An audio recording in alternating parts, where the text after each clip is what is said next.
Hello everyone, welcome back to the channel. Today we're diving into a major geopolitical story that could spell serious trouble for Vladimir Putin and Russia.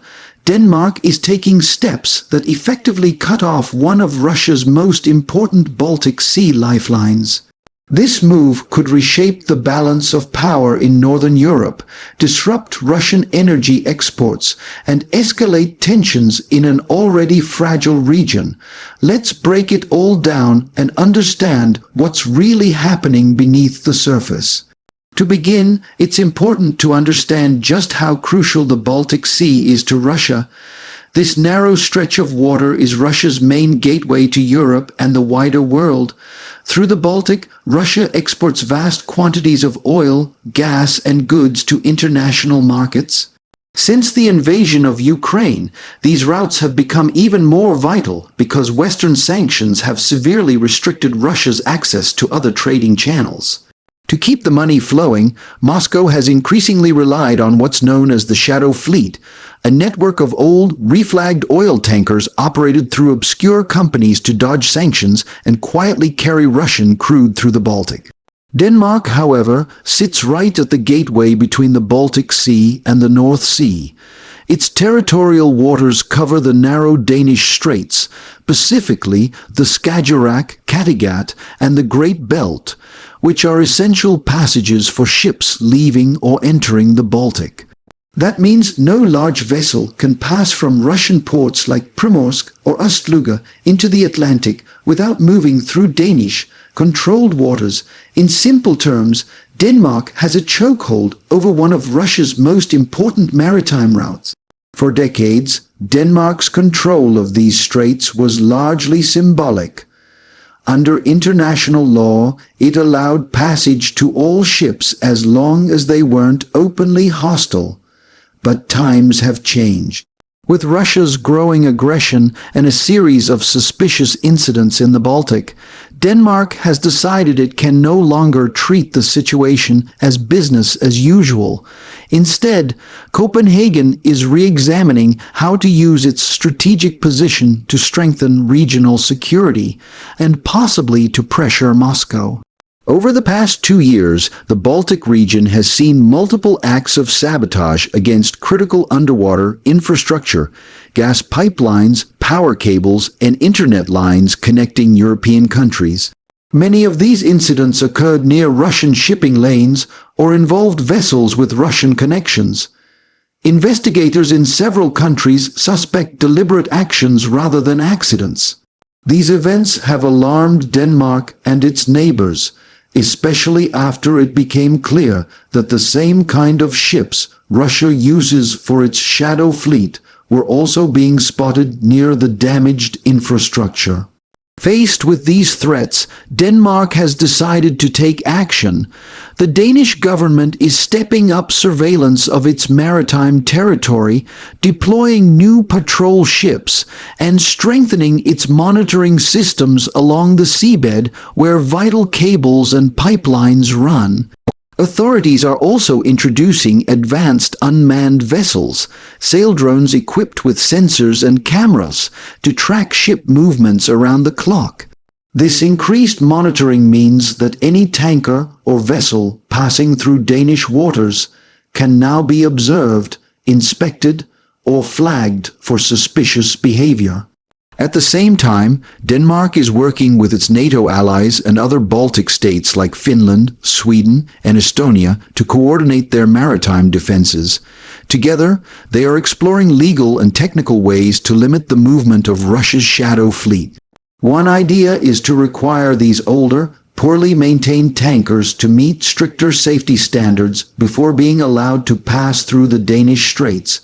On the surface, it's a safety measure, but in practice, it could drastically slow down or even block many of Russia's oil shipments. For a country that depends heavily on energy exports to fund its war effort, this would be a devastating blow. Now, let's look at what this means for Putin. Economically, Russia relies on oil and gas revenue to sustain its military operations and maintain domestic stability. If Denmark's new restrictions make it harder for Russian oil to reach the global market that directly threatens Moscow's income, the Shadow Fleet was designed to be a loophole, a way to sneak around sanctions and keep the cash flowing. But if those ships can't move freely through the Baltic, that loophole starts to close. Insurance costs rise, shipping times increase, and the entire export system becomes less reliable. Politically, this move also sends a powerful message. Denmark is a small country compared to Russia, but by taking this stand, it demonstrates that smaller NATO members can still play outsized roles in constraining Russian aggression. This bold stance could inspire other nations to follow suit, increasing the pressure on Moscow. It also shows that Europe's response to Russia is becoming more coordinated and more assertive, moving from words and sanctions to direct strategic control over critical routes. For Russia, the challenge is not just economic but symbolic. Losing easy access to the Baltic undermines Putin's image of control and dominance. The Baltic has long been seen in Moscow as a strategic lifeline, one of the few ways Russia can project power into Europe without crossing NATO land borders. If that lifeline is restricted or monitored by Western allies, it sends a message that even in maritime zones, Russia is being contained and cornered. So how might Russia respond? There are a few possibilities. Moscow could protest diplomatically, accusing Denmark of violating the right of free passage. It could try to intimidate Danish authorities through military exercises or increased naval patrols in nearby waters. It might even resort to hybrid tactics, cyber attacks, misinformation, or covert sabotage of undersea infrastructure to retaliate indirectly, but all of these options carry risks. Any overt aggression near NATO territory could trigger collective defense responses, something Putin likely wants to avoid given the ongoing war in Ukraine and the growing strain on Russian resources. Another possible response is rerouting exports. Russia could try to send more oil through Arctic routes or by land through pipelines to Asia, but those alternatives are limited, expensive, and much slower. The Baltic remains the most efficient and established route, which is why Denmark's action hits so hard. There's also the issue of international law.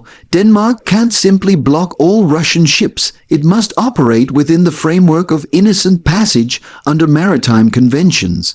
However, Denmark can enforce stricter safety, environmental, and security checks, especially if it suspects ships of being unsafe or involved in illegal activities like sanctions evasion. By framing its actions as compliance measures rather than outright bans, Denmark can maintain legal legitimacy while still tightening the noose around Russian trade. All of this plays into a larger strategic picture. The Baltic Sea is becoming one of the key arenas of silent conflict between Russia and NATO. It's not a battlefield of tanks or missiles, but of ships, cables, and surveillance drones. Each side is trying to gain control without open confrontation.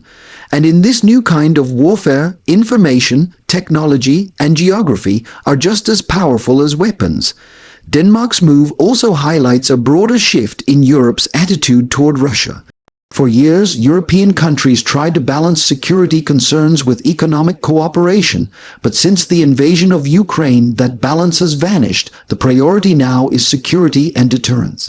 Denmark's actions reflect a wider realization that energy and trade can no longer be separated from geopolitics. Control over routes, infrastructure, and access points has become a tool of power, and in this case, Denmark is using that tool to strike where Russia is most vulnerable. It's also a moment of unity for the region. Countries around the Baltic, Finland, Sweden, Poland, and the Baltic States are all strengthening their defense cooperation. Sweden's recent entry into NATO further solidifies this northern security wall, effectively turning the Baltic Sea into what some call a NATO lake, with Denmark closing the western gateway and Finland and Sweden guarding the northern approaches. Russia's options are narrowing fast. For Putin, this development adds yet another layer of isolation. It shows that the consequences of his war are spreading far beyond Ukraine's borders. Every move he makes to project strength results in new countermeasures that weaken Russia's position. The cutting of Russia's Baltic Lifeline isn't just about oil shipments. It's about containment, control, and signaling. It's Europe saying, enough is enough. Looking ahead, this situation could evolve in several directions. If Denmark and its allies continue to enforce these restrictions, Russia's economy could take a noticeable hit within months. Moscow might try to escalate tensions, but any aggressive act near Danish or NATO waters would likely backfire, drawing even more international condemnation. On the other hand, if Russia plays it carefully, it might try to exploit legal loopholes or shift tactics quietly to keep exports flowing under new disguises. Either way, the balance of power in the Baltic Sea is shifting. What was once a corridor of trade has now become a front line in a much bigger struggle. Denmark's decision to act shows that even small states can have massive impact when geography and determination align. For Russia, it's a stark reminder that its influence and its access to the world is shrinking with every bold move the West makes. In the end, Denmark's actions may be remembered as one of the key turning points in this quiet maritime conflict. A small country standing firm at the mouth of the Baltic, challenging one of the world's largest powers, and reshaping the strategic landscape of Northern Europe. Putin's Baltic lifeline is no longer secure, and that sends a message louder than any speech or sanction. Russia's power, once thought untouchable in the region, is being slowly and methodically cut off.